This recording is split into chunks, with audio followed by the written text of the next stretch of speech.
Dengar dimanapun Anda berada, kita ketemu di program acara UMKM Talks. Pada sore hari ini kita membahas tentang cerita bisnis sosial dari pendampingan ke pedagang madu. Dan sudah hadir di studio Pro1 sore hari ini, yaitu owner Bobby Inkubator. Bobby atau Bobby nih, nanti kita tanya aja langsung gitu ya. Assalamualaikum Pak Bobby. Waalaikumsalam. Apa kabar sore ini? Alhamdulillah sehat. Sehat ya? Alhamdulillah. Tapi ini sebutannya Bobby kah atau Bobby? Kalau nama saya Bobby. Bobby. Ini Ya, kalau di ownernya ini? Iya, itu Bobby. plesetan Bobby juga. Oh. Kebetulan nama saya itu dengan apa yang saya kerjakan tuh kayaknya agak ada kedekatannya. Oh gitu. Jadi Bi itu kan lebah ya Bi. Jadi Bobby itu jadi si lebah ini saya kasih namanya Bobby. Bobby. Tapi Bobby-nya bukan BOBBY tapi BOBEE gitu ya. Si lebah. Jadi ada persamaan begitu ya. Jadi saya dengan lebah ini ada chemistry. Ada chemistry begitu ya. Iya. Jadi agak nyambung sih. Iya. Boleh. Tapi apa kabar nih? Alhamdulillah. Baik ya. Terima kasih sudah hadir di Pro1. Mungkin boleh agak dekat sedikit ya. Dengan mikrofon. Iya, biar suaranya lebih jelas nih. Terima kasih sudah hadir di studio. Kita mau bahas tentang cerita bisnis sosial pendampingan ke pedagang madu begitu ya. Nah Pak Bobby, nanti kita selain didengarkan dari 97,7, kita juga bisa didengarkan melalui RRI Digital ataupun rri.co.id, dan juga selain didengarkan bisa juga ditonton secara langsung melalui RRI_Banda Aceh di channel YouTube Banda Aceh Official begitu ya. Nah, kita langsung saja mungkin di awalnya boleh diceritakan dulu di awal mula terbentuknya Bobby Madu dan apa yang menginspirasi Bapak melalui usaha ini. Boleh diceritakan dulu di awal Pak Bobby, silakan. Baik. Kalau latar belakang ini ceritanya itu mundur hampir 30-an tahun yang lalu. Ya, jadi kesenangan saya dengan lebah itu waktu saya masih pramuka dulu. Jadi di Loksmawe itu ada namanya pusat apiari pramuka milik PT PIM, Pupuk Iskandar Muda. Itu sekitar tahun 92. Jadi saya sering ke sana melihat peternakan lebah milik itu. Nah, jadi itu pertama kali saya kayaknya keren banget nih kalau bisa kita melakukan teknik penangkaran lebah madu. Kemudian saya lanjutkan itu perjalanannya, saya pernah bekerja di Pusat Pelebahan Nasional. Pusat Pelebahan Nasional di Parung Panjang Bogor. Jadi itu saya tamat SMA. Jadi waktu saya tahu lebah itu, saya waktu itu sekolah di SMA 1 Loksukon. Kebetulan saya kelas 2-nya itu di Jambi. Saya pindah ke Jambi. Baik. Tamat di sana, saya masih ingat nih apa yang disampaikan dengan guru saya dulu. Nah, jadi saya dibilangnya kalau mau belajar lebih banyak tentang lebah, langsung aja ke Pusat Pelebahan Nasional katanya. Gitu. Iya. Jadi alhamdulillah gitu saya tamat sekolah, saya langsung ke sana. Awalnya magang beberapa bulan, akhirnya saya kerja di situ 2 tahun. Jadi begitu ya cerita awal mulanya, panjang sebenarnya. Panjang sekali. Panjang sekali. Iya. Baik, menarik. Sampai di 30 tahun yang lalu ya tadi ya? 30, mungkin 32-an. 32-an ya? Lebih malahan gitu ya. Jadi begitu cerita latar belakangnya, begitu cukup panjang. Tapi sejauh cerita ini, sepanjang cerita ini, tentu di sana pasti memiliki tantangan begitu ya. Selama ini apa tantangan terbesar yang sudah dihadapi saat memulai usaha madu ini, Pak Bobby? Tantangan yang paling besar bagi kami adalah itu madu itu kan sesuatu yang yang diperdebatkan. Diperdebatkan maksudnya? Keasliannya. Oh iya, oke, paham. Jadi ada sekelompok orang yang bilang madu asli itu seperti ini, ada yang bilang madu asli itu seperti ini, gitu kan. Nah, jadi sebenarnya saya hadir itu dengan Bobby Inkubator, kita mengedukasi masyarakat. Begini loh sebenarnya madu yang asli itu. Apa bedanya madu yang diambil yang dipanjat? Nah, itu namanya Apis dorsata. Kemudian bagaimana dengan madu yang ada di kebun? Jadi di perkebunan Itu seperti ini nih. Ini madu yang kita panen di daerah kebun. Di kebun gitu ya. Iya, maksudnya di pinggir hutan gitu. Di pinggir hutan. Nah, kemudian bagaimana dengan madu yang SOS? Nah, itu yang seru itu. Oke. Jadi madu itu ada yang dia tuh kita sebut dengan SOS. Jadi madu SOS itu adalah madu sirupan, madu oplosan, dan madu sintetis. Oh gitu. Jadi- Itu SOS-nya ya. Jadi kalau orang bilang tuh madu palsu. Tapi justru mereka itu di komunitas SOS bilang mengklaim dirinya madu asli. Iya, gitu. Baik. Tapi sebenarnya cara membedakan keaslian sama yang palsu ini bagaimana sih sebenarnya? Secara secara lidah, kalau orang sudah biasa minum madu pasti dia bisa bedakan. Tapi kalau orang awam sangat sulit. Sangat sulit ya. Ya, termasuk juga secara laboratorium. Karena sekarang ini komponen-komponen yang dijadikan indikator keaslian itu Iya. sudah disintetiskan. Oh begitu. Iya, itu suatu fakta yang kami pernah jumpai adalah mungkin pernah dengar ada pernah ditangkap pengusaha madu palsu di Batam. Yang dia itu sudah 2 tahun mengekspor madu palsunya itu ke Singapura. 2 tahun itu Iya, 2 tahun. baru ketangkap. Iya, sedangkan kita tahu Singapura itu kan laboratoriumnya canggih. Tapi dia berhasil menembus laboratorium Oh itu. iya, hebat juga. Iya, jadi dia ketangkap itu justru bukan karena Singapura yang buktikan bahwa itu madu palsu. Iya. Tapi karena ada internal yang membocorkan Oh, oke. keluar, akhirnya usaha itu ditutup gitu. Artinya Jadi susah dengan, sekali. dengan alat maksudnya dengan alat untuk mendeteksinya sebenarnya sudah lewat ini ya. Iya. Iya ya. Bahkan di internalnya yang membocorkan tentang kepalsuan. Iya. Tapi kan ada juga nih sering kami dengar, saya orang awam lah sering mendengar cara membedakan keaslian sama yang palsu, bahkan dimasukkan ke dalam freezer atau lemari es itu tidak beku katanya, atau sebaliknya. Ini bagaimana sebenarnya? Kalau masalah madu seperti ini dalam botol kita masukkan dalam freezer, itu justru madunya kenyal. Kenyal, tidak Iya, beku. Tidak beku. Tidak beku. Iya, justru kalau madu dia tidak beku. Kenapa? Karena madu ini kan dia di dalamnya itu kandungan airnya sekitar 20% aja. Iya, Sehingga dia tidak beku. tidak beku. Tapi menurut saya kemungkinan akan sedikit beku apabila kandungan airnya lebih 20%. Oh, begitu. Karena madu ini besar peluang dia itu lebih dari 20% apabila dia dipanen di waktu di musim hujan misalnya. Kemudian dia dipanen muda, artinya belum cukup umur. Nah, jadi kadar airnya tinggi dan itu di situ pengaruh kadar airnya ya. mungkin pernah beli atau pernah lihat madu yang waktu kita tuang gitu dia nyembur gitu kayak ini ya, kayak soda Oke. sampai tumpah gitu. Nah, kemungkinan itu karena kadar air tinggi. Nah, jadi dia itu ada lihat kalau beli madu tuh suka berbusa di sininya. Nah, itu juga ada 2 indikator. Bisa saja madunya itu kadar air tinggi Oke. atau kurang higienis waktu panennya gitu. Oh, begitu Jadi ya. kalau lihat ada madu tebel, ada busa tebel Iya. gitu, waktu dibuka dia nembak, Iya, iya. Itu 2 kemungkinannya.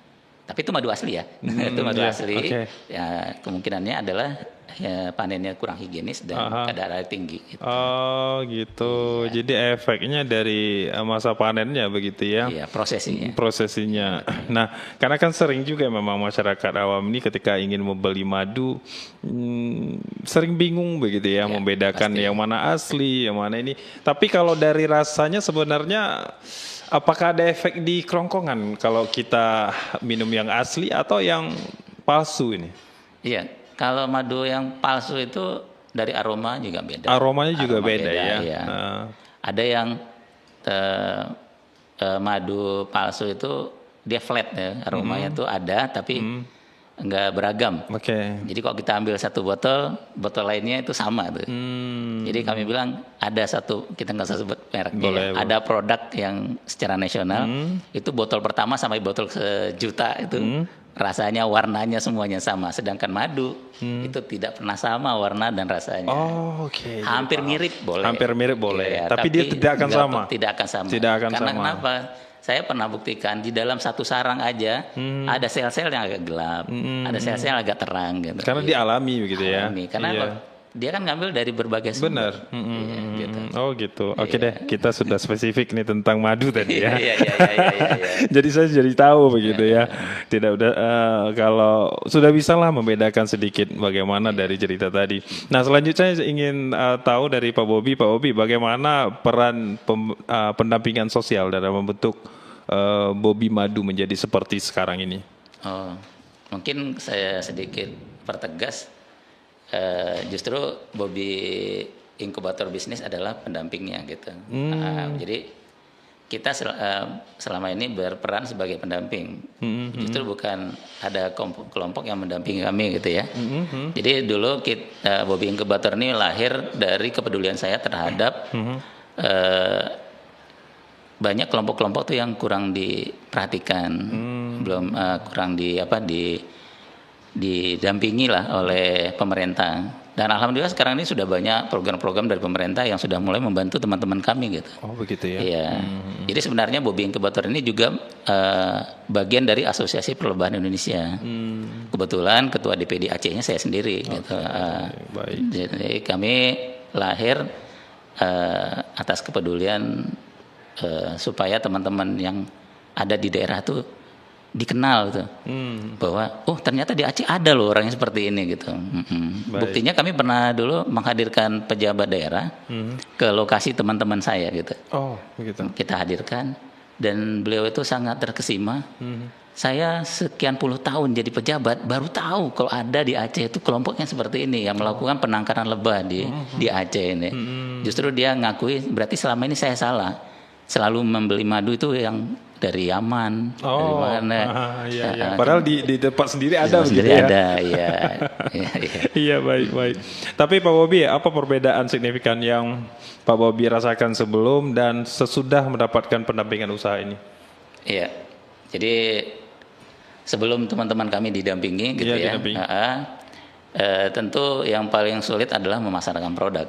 Memasarkan ya. Sehingga kurang ada pengakuan bahwa madu-madu yang kita hasilkan tuh dianggap produk legal. Hari ini teman-teman sudah sangat berbahagia. Kalau dulu kembali lagi ya belakang tadi kenapa saya jual madu? Dulu saya jual madu tuh karena kepedulian saya menjual madu teman-teman saya gitu.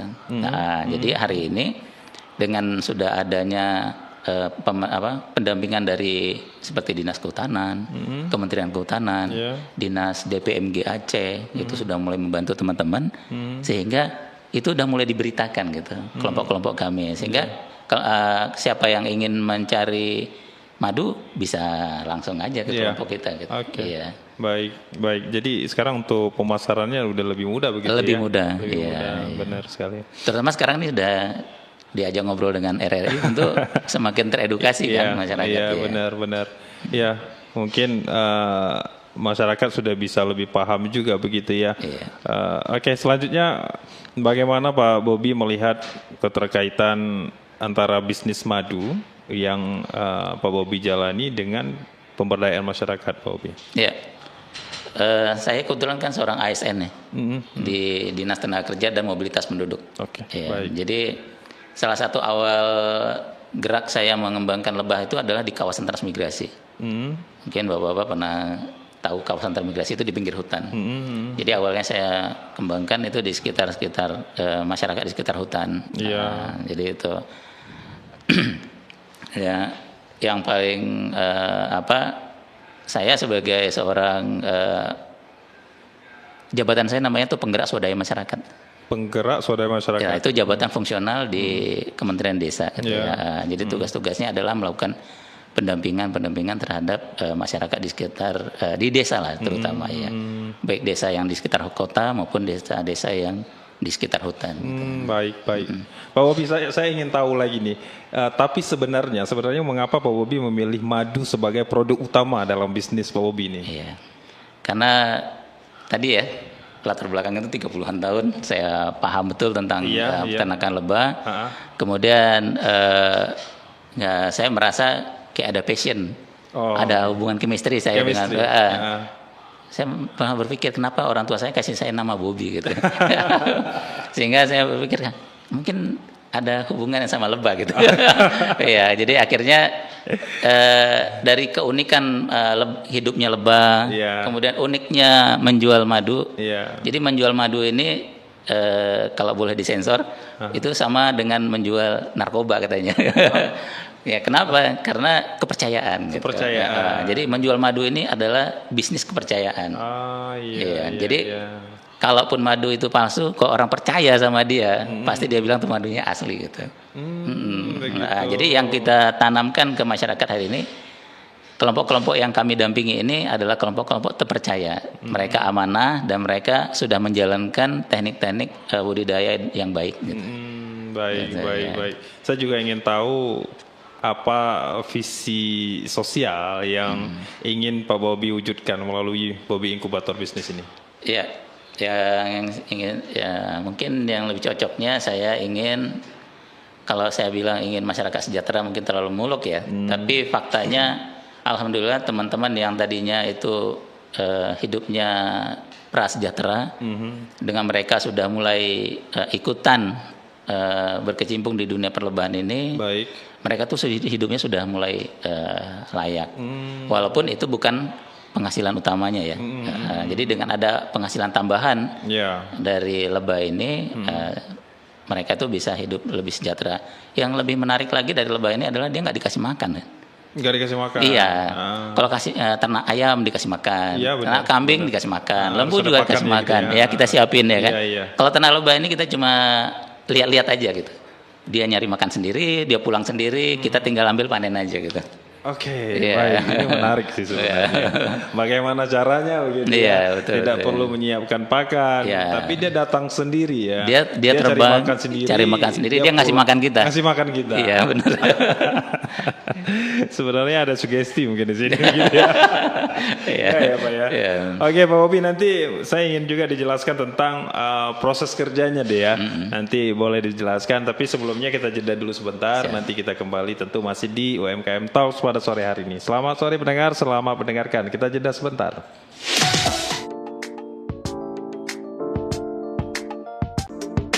Pendengar, kita kembali masih di dialog Mozaik Indonesia atau UMKM Talks. Pada sore hari ini kita sedang membahas tentang cerita bisnis sosial dari pendampingan ke pedagang madu. Kita masih bersama owner Bobby Inkubator Bisnis, Pak Bobby Daniel Lesmana. Kita tadi sudah membahas sampai dengan terkait dengan visinya ya.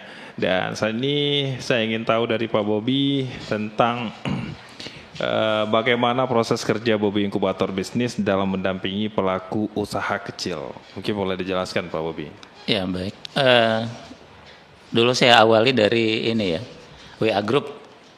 Jadi kita kumpulkan satu-satu teman-teman yang punya aktivitas di sekitar perlebahan atau ingin beraktivitas, apakah dia ingin jual madu, apakah dia sudah punya ketertarikan tapi belum punya pengalaman. Nah, jadi kita kumpulkan dalam sebuah WA group. Di sana kita sering diskusi. Itu satu awal. Tentu actionnya, tentu kita nggak mungkin hanya sekedar ngobrol-ngobrol di WA group aja ya. Nah, kemudian kita mulai dengan sharing-sharing, datang ke misalnya ke Biren, ke Benar Meriah. Nah, dan akhirnya Bobby Inkubator Bisnis ini saya buat itu dalam rangka untuk memudahkan komunikasi dengan pihak-pihak yang lebih formal, seperti misalnya LSM lokal, LSM internasional. Perusahaan-perusahaan swasta nasional atau lembaga-lembaga pemerintah gitu. Jadi saya mengumpulkan data, artinya yang saya lakukan adalah memanage teman-teman itu, mereka berdasarkan kelompok-kelompoknya. Ini yang sudah mulai belajar, ini yang sudah sedang belajar, ini yang baru mau tahu gitu. Nah, gitu. Jadi akhirnya sekarang ini sudah banyak bantuan dari pihak-pihak, baik dari NGO lokal, NGO internasional, lembaga-lembaga pemerintah dan perusahaan swasta nasional juga sudah mulai ada yang mensponsori kita gitu ya. Bahkan mulainya dari hal kecil ya, dari WA Group. WA Group, betul, ya. WA Group ya. Iya. Baik, menarik. Nah, tapi yang dirasakan saat ini dampak sosial yang paling terasa mungkin dari Pak Bobi, dari program pendampingan yang Pak Bobi lakukan ini apa, Pak Bobi? Ya, saya ya bangga sekali bisa melihat teman-teman itu yang sudah berhasil. Kemudian yang tadinya kita kan mainnya sekitar rimba, ternyata dunia madu ini juga ada hukum rimbanya gitu. Hukum rimba, Hukum maksudnya rimba bagaimana? maksudnya pedagang besar menggeser pedagang kecil gitu kan. Nah, tapi di sini kita justru mengajak pedagang besar bermitra dengan pedagang kecil atau dengan peternak-peternak kecil gitu. Jangan saling mematikan. Karena kenapa? Tidak satu pun yang istimewa. Nah, contohnya misalnya ada pedagang besar yang brandnya tuh terkenal di Aceh misalnya kan. Ya. Dia membranding bahwa madu hutan ini madu yang terbaik gitu. Madu yang seperti ini nih madu yang di madu hutan tuh madunya namanya jenis Apis dorsata. Apis dorsata. Itu yang biasanya kita lihat itu di pohon-pohon tinggi itu. Iya, pohon tinggi. Kalau ini madunya jenisnya Apis serrana. Jenisnya lebahnya itu kalau orang Aceh bilang unobru. Ya, kalau orang Gaya bilang unik berok katanya kan. Yeah. Nah, lebah ini dulu dianggap itu kualitasnya lebih rendah daripada yang hutan sana. Yeah. Kemudian ada lagi yang mengklaim, oh kami peternak lebah linot. Linot ya.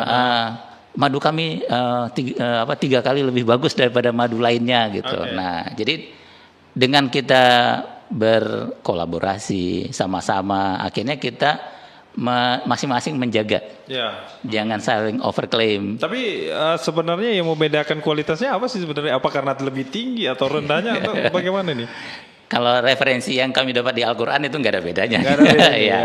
Okay. Nah, karena ada 2 ayat di situ, An-Nahl 68 dan An-Nahl 69 yang menceritakan tentang lebah dan manfaatnya gitu kan.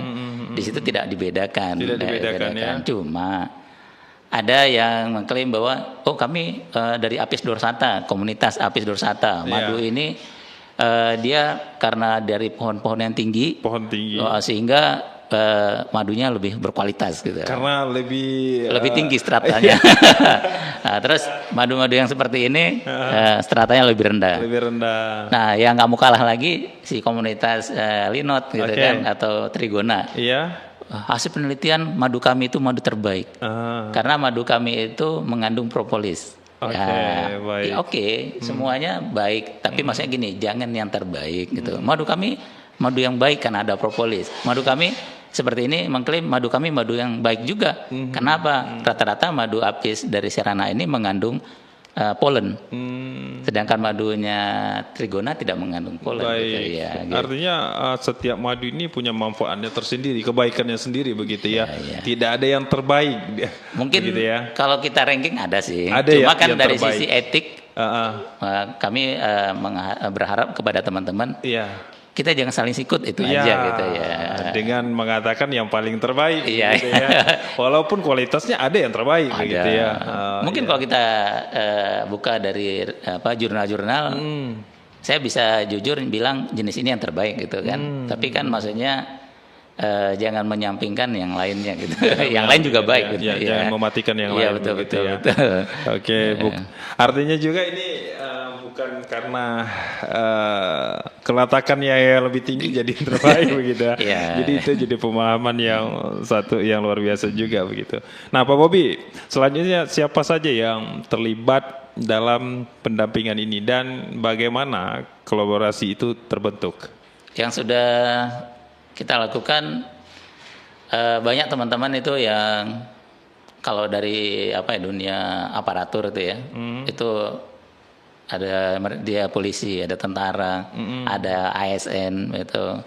Kita bahu membahu gitu ya, saling ini yang banyak memberi bantuan itu dari Kementerian Kehutanan, Kementerian Dinas Kehutanan.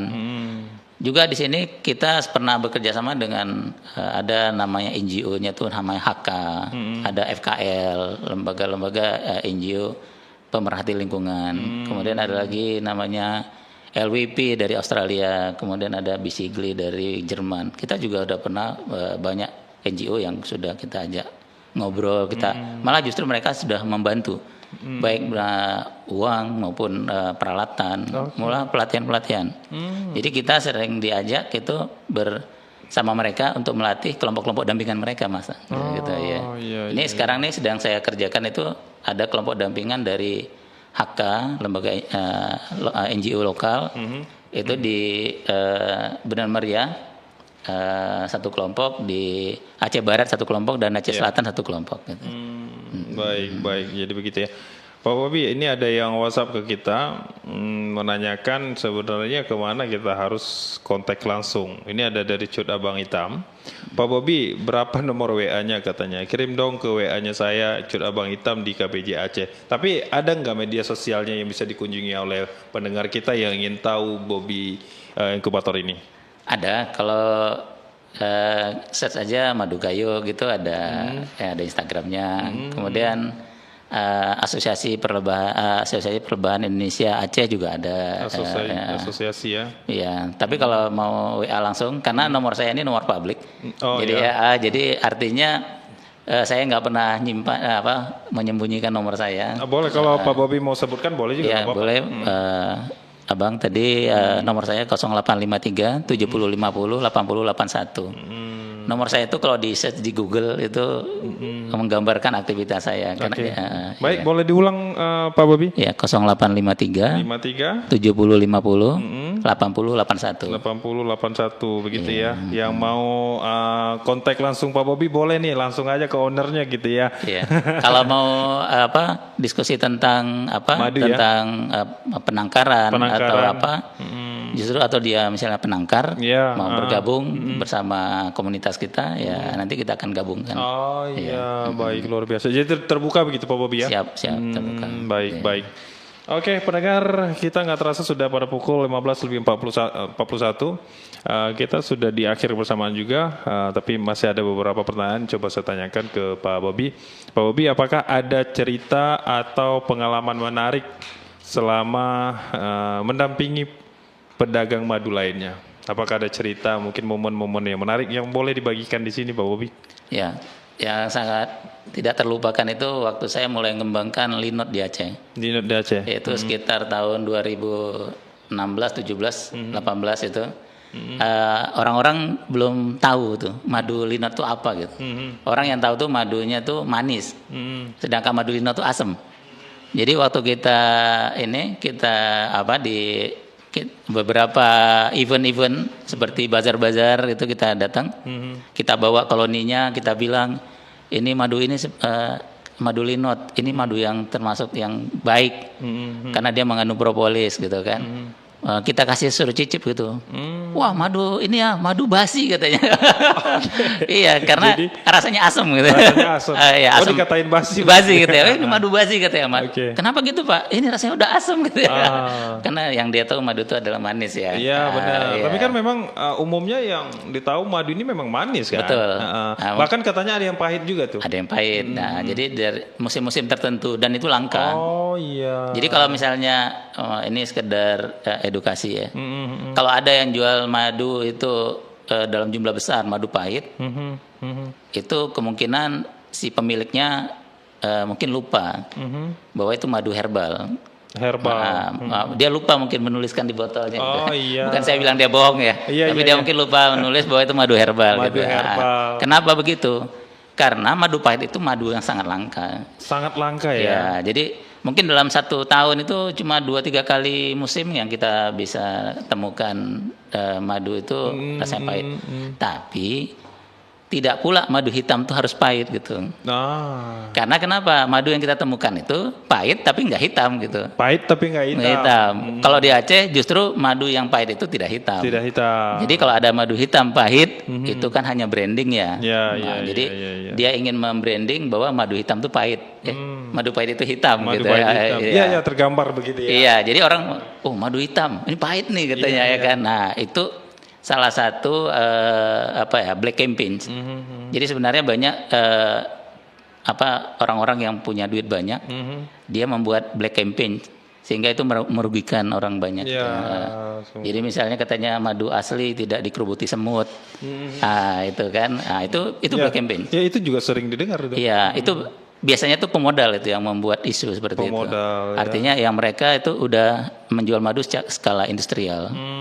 Jadi dia ingin merebut pasar. Ya. Jadi dia buat campaign-campaign yang seperti itu. Itu Ya. tujuannya begitu ya. Iya, jadi bagi masyarakat mungkin yang kau bilang madu linot itu tadi asam itu madu udah basi itu enggak gitu. Memang ciri khasnya madu linot itu atau madu trigona itu adalah manis asam dia. Manis asam. Oke, baik, menarik sekali.